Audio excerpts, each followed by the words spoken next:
Recently, we picked up this EK without an engine for cheap, but it needs an engine, and of course, we're gonna swap it because we're VTEC Academy. Well, guess what? K-swaps are finally cheaper than B-swaps. Welcome to VTEC Academy, Budget K series. You're about to get schooled. Well guys, we got this EK coupe. And we got it for a smoking deal. I'm not gonna tell you how good, it'll just make you jealous. And we're gonna do an engine swap in it. And we have decided to go K. And we're gonna try to do this K as cheap as we possibly can. You know, right now, a B18C is about 4,500 bucks from all the importers. That's not cheap. I think we can do this swap for $500, maybe $1,000 less. So that's what we're gonna try and do today. We have a K24 out of a Honda Accord. We actually bought it with manual transmission. I can't remember what we bought it for. I think it was about 450, 550 bucks. I'll have to look at the video and see what it was, but it was cheap. So we're gonna swap this motor into that. And I'm gonna tell you what is gonna be required in order to do that. First of all, we're trying to keep this as budgety as possible. So we're using Hasport's EKK3 mount kit. That uses the stock EK subframe. Now what that's gonna do is that's gonna push the motor forward a little bit, so it's gonna be a little bit lower than it would if we use an EKK2 kit, but again, budget. We're budget minded, we're trying to keep it as inexpensive as possible. So let's look at our engine here and talk about it a little bit. Again, this K24 came out of a manual Accord. It was originally actually drive-by-wire, but the price is the same for the drive-by cable ones. So while we're at the salvage yard, we got a drive-by cable throttle body, and we got a drive-by cable wiring harness for it. That way, this whole thing is basically not a drive-by-wire, which would make the swapping process a little bit more difficult, although it is doable. So let's kind of review. We got it complete. We got it with AC compressor, which we took off because we're not going to use that AC compressor. Alternator came. It actually came with a power steering pump. We took that off as well. This is our basic engine that's going to be going in the car. Now, let's talk a little bit about some of the things that we need in order to make that happen. First off, over here on the block bracket, the block bracket that usually sits right here is all wrong. The one you want for that, the cheapest one you want for that, is off a CRV or an Element. That one bolts right on this K24 block, and it works with the Hasport mount kit. We're gonna use something a little bit different. We're gonna use this right here. This is Hasport's Universal K-Series block bracket. We're gonna show the price for the CRV one, but this is one we're using. It bolts on, works just like the CRV one, and allows us to use the mount kit. Next thing, no power steering in this car. So we need an idler pulley. The idler pulley comes off an EP3. This particular one's from Honda. Again, price is in the description down below. This will sit right here. Take the place of the power steering pump. We'll need a different belt rather than the power steering belt, but that's what we're gonna do instead of running power steering in the car. Again, budget, trying to keep it cheap. All right, intermediate shaft. Let's go around to the back side of the motor here. This, of course, came with an intermediate shaft. Now, this is the one out of the K20, okay? When we did our budget EG, I went ahead and searched out one of these, because back then you could still buy these for about 50 bucks. That's a little bit more difficult now, but let's take a look at this. If we line it up, you notice it's quite a bit shorter. Quite a bit shorter. Now this intermediate shaft will bolt up, but rather than go out and buy one of these for 100 bucks, we decided to go ahead and use the one that came with our engine. Again, 2.5 inches longer, so it's gonna require a different axle. Now, there are no stock axles that work with a K-swap, at least none that work well.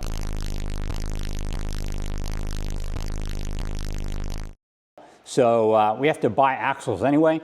So we're just gonna buy Hasport's axle that works with this longer shaft. And that should work just fine.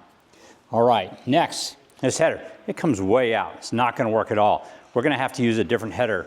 The header we're gonna be using is one from KTuner. They have a budget header that seems to be the best price.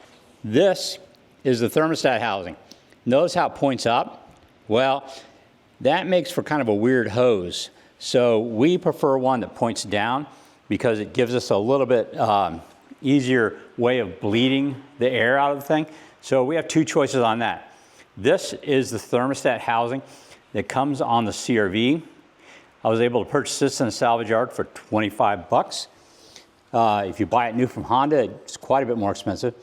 But when it gets bolted on, it points it down, which heads out towards where our radiator is going to be. So that makes it a lot more effective, easier to bleed, all that good stuff.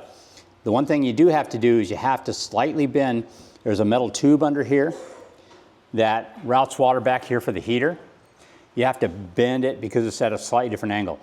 You'll notice when we're installing it, I'll show you how that works and the angle at which you need to bend it. But there's another option as well, and it's only a little bit more expensive. Let me grab that. This is a thermostat from an RDX. Now, it's going to be a little bit more expensive than our CRV one, but this will just bolt right on to the factory thermostat and will give us what we need. It points the outlet down and slightly left. So again, it makes it much easier to bleed water from everything and works better. The shift linkage we're going to be using for this car is from the Accord. The Accord shift linkage is actually really easy to find.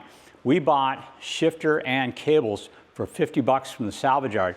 You can actually buy the cables brand new on Amazon for about $50, and you can get the shifter itself from Honda for just over $100. So the shifter winds up being a really good deal for this particular swap. Those cables, dirt cheap from aftermarket suppliers, and the shifter from Honda is much less expensive than the aftermarket ones. Not as nice, but a lot less expensive.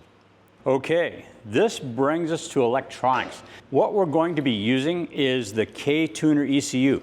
These Accord ECUs, you can have them for 30 to 50 bucks all day long, much less expensive than the RSX ones that then are modified by K-Pro. So that winds up being a budget save by buying this less expensive ECU. KTuner uses a daughter board much like Honda does. Now, some people don't like the software, it's not quite as elegant, but this will get the job done. This works well for us. We run TSX motors, K20 motors, and K24 motors on this without any difficulty. Now, that means our harness is simple too. This is a manual harness out of the Accord. It is already wired properly for this ECU because Accord ECU. So that's going to make our wiring much, much easier. Now, something else we're going to have to do is we're going to have an adapter harness. Now, the adapter harnesses are available from KTuner. They don't exactly match up with this because this has a different C101 plug, although I don't think it's called, I think it's called a C252 plug. This is different from the normal C101 plug, so we're going to have to add a little bit of wiring to this in order to get it to work with the adapter harness. But I'm actually going to make the normal KTuner harness that we'd use with, say, an element harness, which would be the easy one to use with this.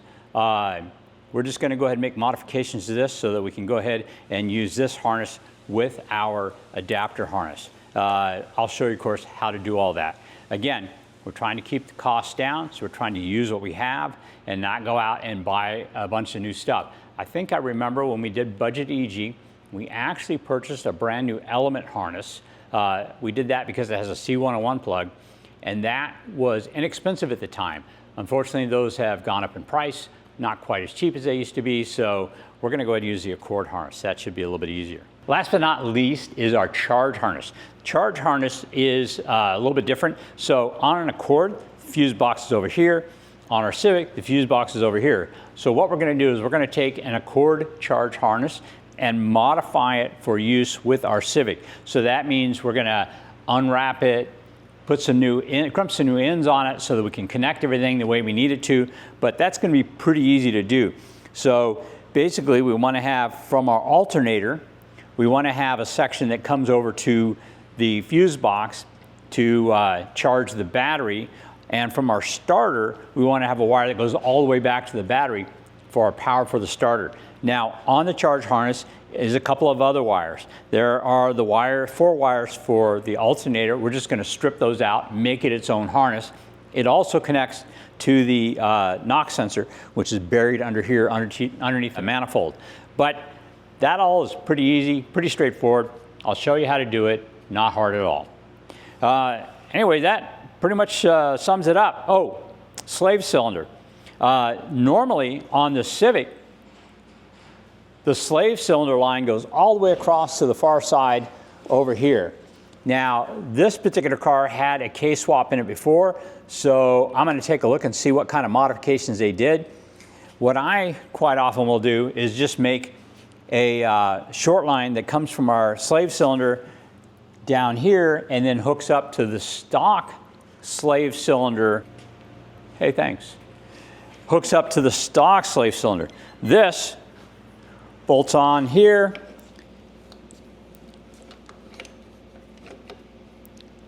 And our line comes back over to the back side. And then this goes up to our new line from the slave cylinder. All pretty easy and pretty straightforward. I think this one's been bent a little bit. We'll have to reform it properly. Yeah. Yeah, goes around like that. Anyway, easy enough. Well, now it's time to put it in. So, piston on the floor.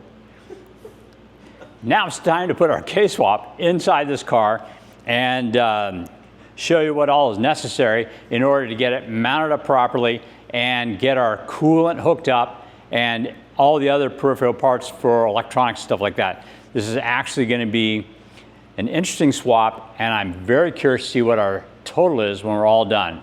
Hopefully it's well under $4,000, which would be just the price for a B18C with transmission. By the way, I have to work on the new mount kit for the TSX. I've got to go work on the new mount kit for the CR-V, and I got to work on automatic conversion harnesses as well. So, Aaron, yeah. This is going to be you. All right, let's rock. Let's do it. Or you do it.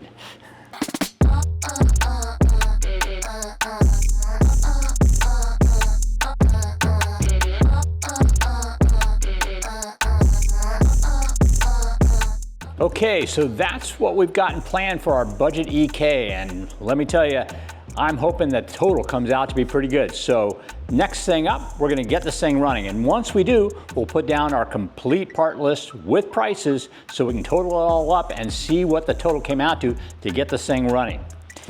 Anyways, if you want to see more videos like this and you want to see how this budget EK turns out, please think about liking and subscribing and hit the notification bell as well so you get notified when the next episode comes out. Anyways, I've got some wiring repairs to do on our harness because I just noticed some damage in it, so I'm going to get to it. Thanks for joining us, and we'll see you next time.